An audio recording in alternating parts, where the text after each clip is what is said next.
El rombencéfalo, que es la dilatación más caudal de estas vesículas encefálicas, está conformado por la médula oblongada, también llamada bulbo raquídeo, el puente o protuberancia y el cerebelo.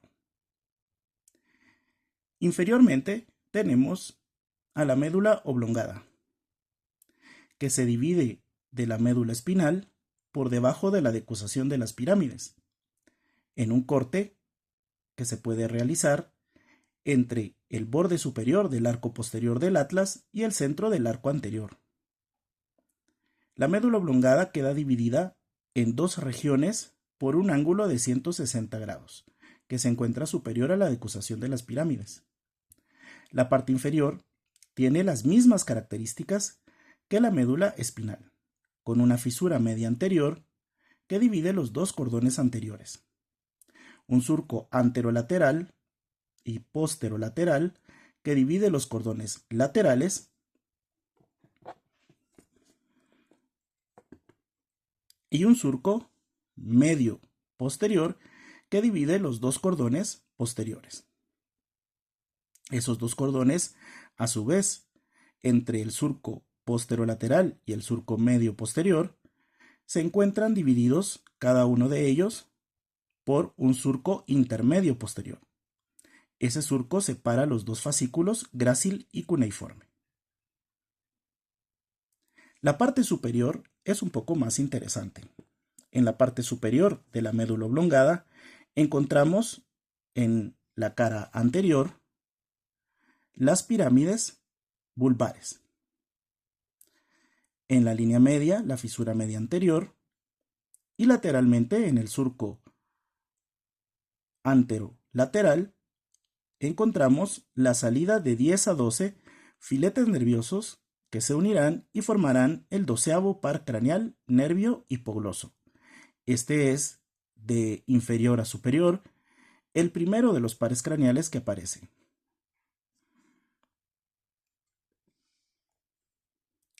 En las caras laterales encontramos una prominencia con forma de aceituna denominada oliva inferior.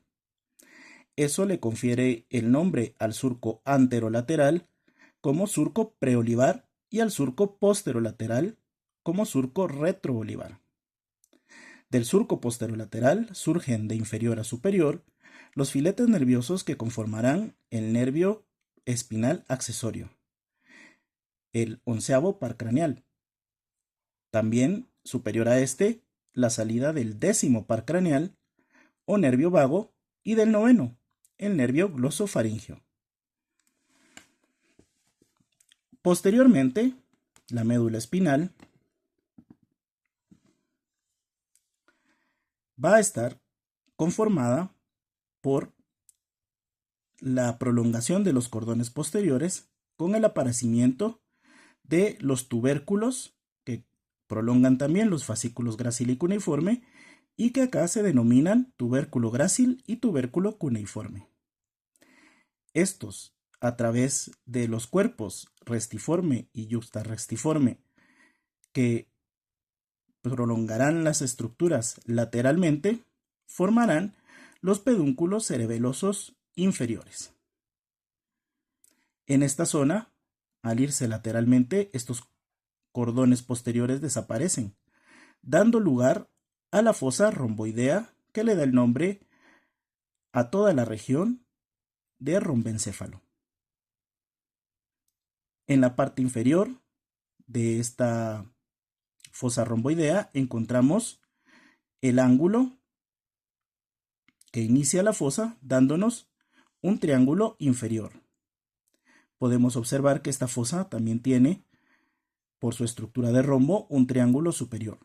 Al triángulo inferior le llamaremos triángulo vulvar y al triángulo superior le llamamos triángulo pontino.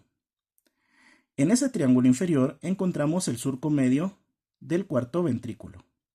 A cada lado encontramos los trígonos del nervio hipogloso y del nervio vago, y lateralmente las áreas vestibulares. En el vértice inferior encontramos la salida de del cuarto ventrículo, acá en el óbex, se encontrará el agujero central del cuarto ventrículo o agujero de Magendie. Encontraremos en esta región unas láminas de tejido blanco que se denominan tenia del cuarto ventrículo. En esta se inserta el velo medular inferior. Las estrías medulares separan el triángulo vulvar inferiormente del triángulo pontino superiormente.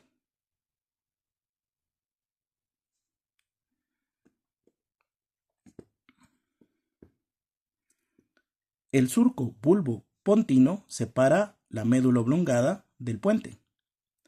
En la línea media encontramos un agujero que se denomina agujero ciego. A cada lado del agujero ciego salen los filetes nerviosos del sexto par craneal, el nervio abducens. Lateralmente, sobre la oliva, encontramos la fosa supraolivar. Esta fosa supraolivar tiene posteriormente el nacimiento del octavo par craneal, el nervio vestíbulo coclear, y el séptimo par craneal, el nervio facial. Estos nervios se dirigirán lateralmente hacia el agujero del conducto auditivo interno, donde ingresarán a la porción petrosa del hueso temporal. El puente está conformado en su cara anterior por dos grandes rodetes que contienen las estructuras de los fascículos piramidales del puente. Y en el centro de estos dos rodetes, un surco en el que se encontrará también la arteria basilar. De ahí parten las ramas pontinas de la arteria basilar que le dan su irrigación al puente. Las caras laterales son una prolongación de las caras anteriores. En la unión entre la cara anterior y las caras laterales encontramos la emergencia del quinto par craneal, el nervio trigémino. Desde acá se dirigirá lateralmente el nervio hasta alcanzar su ganglio, el ganglio de Gasser o ganglio del trigémino, que se encuentra en la porción antero superior de la porción petrosa del hueso temporal. De ahí partirán los tres nervios que ya hemos discutido antes, que son las ramas de este quinto par craneal, la rama oftálmica, maxilar y mandibular. La rama oftálmica que sale del cráneo a través de la fisura orbitaria superior, la rama maxilar que sale a través del agujero redondo en las alas mayores del esfenoides y la rama mandibular que sale a través del agujero oval de las alas también mayores del esfenoides. Finalmente observamos el aparecimiento de los pedúnculos cerebelosos medios. Superiormente, el puente se separa del mesencéfalo a través de el surco pontopeduncular.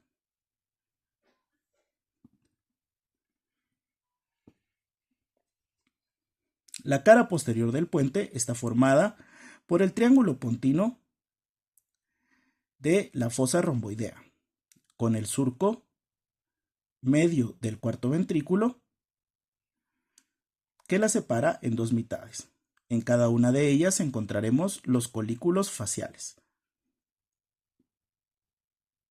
Y lateralmente las zonas vestibulares, al igual que en la médula oblongada.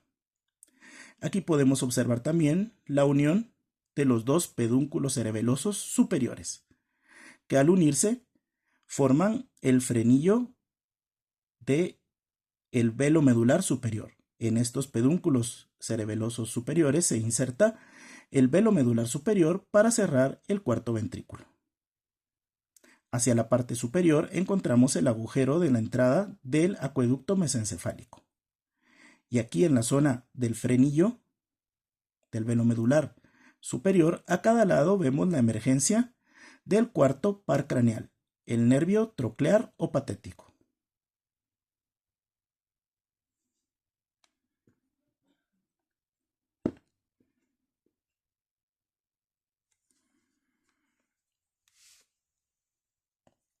El cerebelo es el órgano que termina de conformar el rombencéfalo. Está conformado por 3 caras. 2 de ellas son posteriores, la cara superior y la cara inferior. Y una de ellas es anterior, la cara anterior del cerebelo. En la parte central del cerebelo observamos una prominencia convexa denominada vermis del cerebelo. Vermis es una palabra latina que significa gusano. Lateralmente, los hemisferios cerebelosos son cóncavos. En la parte inferior del cerebelo encontramos un cambio en la conformación. El vermis se encuentra en el fondo de una depresión denominada vallécula del cerebelo. Y a cada lado encontramos los hemisferios, en este caso, convexos. En la cara anterior del cerebelo encontramos el punto donde se une el velo medular superior y el velo medular inferior. En la parte superior encontramos la língula. En la parte inferior de la língula se insertará el velo medular superior. Inferiormente encontramos el nódulo. Superiormente al nódulo encontramos la inserción del velo medular inferior cerrando totalmente el cuarto ventrículo. Lateralmente, la zona de inserción de los pedúnculos cerebelosos medios e inferiormente a estos encontramos los flóculos. Inferiormente a los flóculos, 2 prominencias que se denominan amígdalas del cerebelo. De esa forma, terminamos con la conformación del rombencéfalo.